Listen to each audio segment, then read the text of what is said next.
I'm a product designer, and Ralph advised me with the role for Facebook.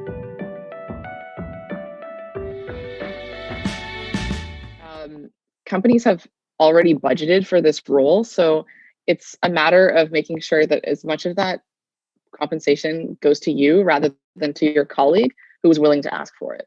Um, and you don't really get in life what you deserve, you get what you ask for. I could have accepted the first offer I got and believed the recruiter when she said this was the best that she could do. Um, but I would be in a different position than I am now, and I think I'd be spending the next couple of years trying to make up that gap, um, that the of the money that I left on the table.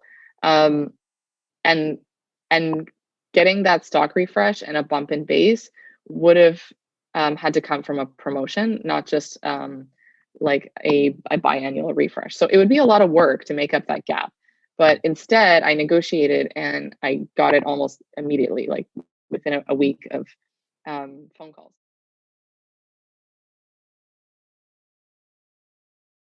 I tried negotiating and I did it the way that I thought was the right way.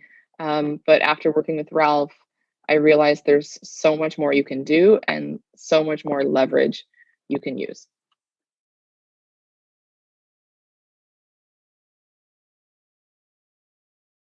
The very first job is the most important to negotiate because it's your starting point. And if you start lower, you'll remain at a lower level for the rest of your career.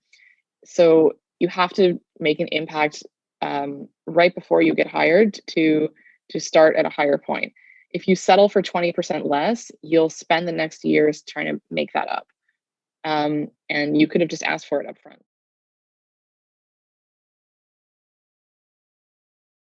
In 2019, I was diagnosed with a life-altering illness, and it took me about $25,000 of treatments to really get it get it under control.